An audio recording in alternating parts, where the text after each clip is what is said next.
Okay, welcome back. This is Mrs. Capobianco. We just finished drawing a bed in 1-point perspective. If you'll notice, there is no directions in your packet on how to draw a dresser or a desk. Okay, so I'm going to actually show you how to do this in this video. Okay, you actually use kind of the same steps that you would to draw your bed. Okay, so I'm going to draw a dresser going over here. Okay, but again, I want to draw this in correct perspective. So it's going to be kind of a tall dresser. So I'm going to start by drawing the edge, like the side of it, which is the rectangle. Okay, and you might want to follow along. There's more than one way to do this. All right, if you don't want to draw a tall rectangle, you want to draw a long bed, you could make this box shorter. Okay, please make sure you're not drawing in your border. Be very careful not to do that. I'm going to make sure that my line is moved up enough so that it's on the floor, but it's not touching the border. Okay.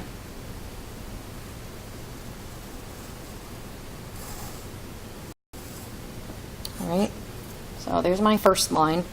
Now I need to decide how far, how wide this is going to go.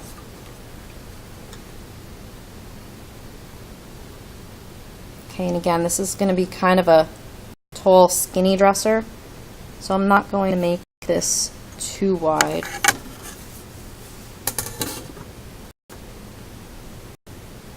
Okay.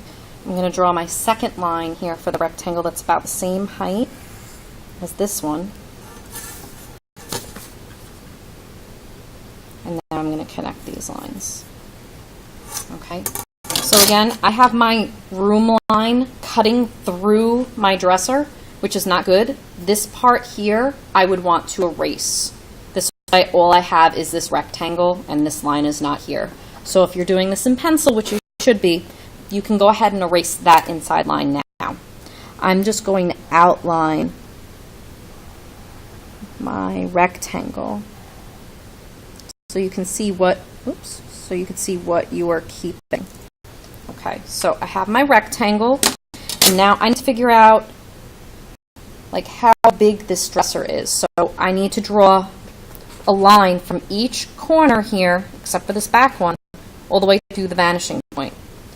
So if I line up my ruler with this corner, all you're going to see is a little tiny piece of the top of the dresser here showing. You're not going to see an awful lot of this dresser. And I actually don't have to draw it all the way to the vanishing point. I just know that it's lining up like there. And I'm going to stop my line right here because I don't want the dresser to be any bigger than that. Then I'm going to line up with the next corner of my dresser right here, okay, with the vanishing point, and I'm going to draw a line about the same there, okay?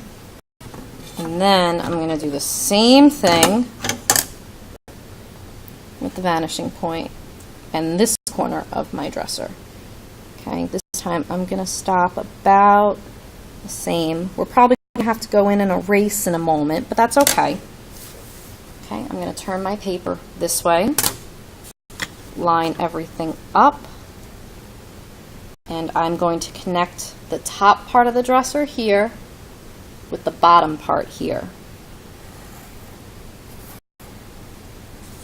Okay, so if you notice I went a little too far, I'm going to erase that. Okay, also I went a little too far up here and this looks kind of funky. Okay, I actually need to close the top part of this line to the dresser.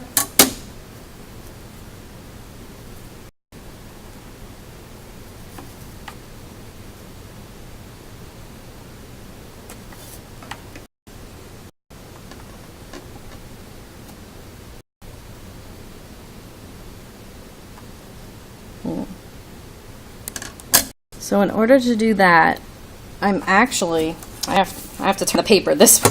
I'm forgetting which way to turn the paper. I need to figure out from this corner, the top corner, not this line, this top corner, I'm going to draw a line going across here, and that's how I figure out the top part of the dresser. Okay, so now I'm just going to erase that tiny little piece. and I'm going to go over these lines just to show you what you're keeping. So again, it's kind of like a diagonal line from that corner. I'm going to just see just a tiny piece of the top part of that dresser. Okay, here is the side, and here's the bottom where it's sitting on the floor. Okay, so this part here, again, this line should not be there. I'm just going to shade this in just to show this is the side of the dresser. Okay, again, you should not be doing this when you are coloring. You can, the dresser can be white, you can make a wooden dresser, whatever you'd like to do. Okay,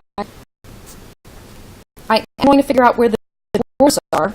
Okay, one good thing about this line is this could be a line for the drawer. It's also a line for the wall. I'm going to line up my vanishing point with my dresser and figure out where the other drawers are. They're going to be about the same size. Okay, sometimes the drawer that's bigger. Okay, this is lined up with the vanishing point, but I'm just drawing one side of the drawer to the other. And I'm drawing another line right here. So I have 1, 2, 3, 4 drawers, and usually there's kind of knobs or there's some kind of like handle to open it. I'm just going to put a couple of knobs on each drawer.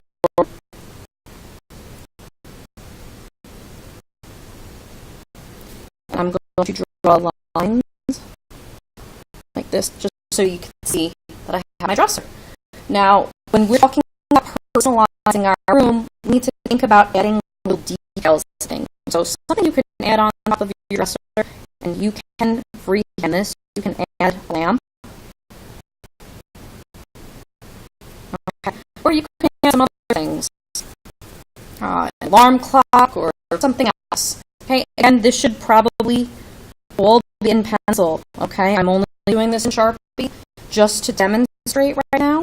Okay, when we're talking about details, we should be thinking about maybe a poster or a window going up here. We could think about a skylight. We could think about doing a floor. Okay, you want to make this room, the space your own, just to show you an example of a finished room, what it looks like. Okay. This is actually a very, very beautiful design from a student that I had last year. Okay. And she went above and beyond. She has her bed here. There's a window here.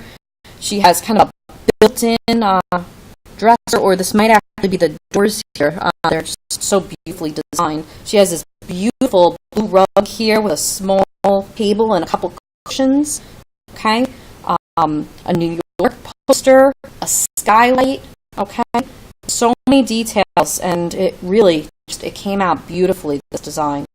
Okay, so just a couple of ideas to get you thinking. All right, here's another example. All right, when I talk about personalizing the room, okay, I want these designs to be your own. This one's kind of lacking details. I really wish there was something in the back here. There's a lot of empty space, but I love the design on the bed, the checkerboard floor. Okay, the way the purple and the red kind of jump out like that. It's really nice. And one more example I'd like to show you. Okay, this one was really unique, and I really liked how much thought and time and effort went into this design. Okay, I love the green and the brown earth tones. Beautiful. Everything works together. There's a very unique lamp here, unique poster designs, a unique clock, a really unique rug, and also a bed design. Okay, it looks like she has really intricately designed comforter. I love the wood grain details and the wooden floor. Okay, a beanbag chair of some sort. Everything about this design is very personalized, and you could tell that a lot of time, energy, and effort went into designing this. Okay, so just again, some things for you to think about. Okay, your room, you may start with something simple like this in pencil, but ultimately, I want you all to come up with a very unique design. The more creative you are in this, the higher your grade will be.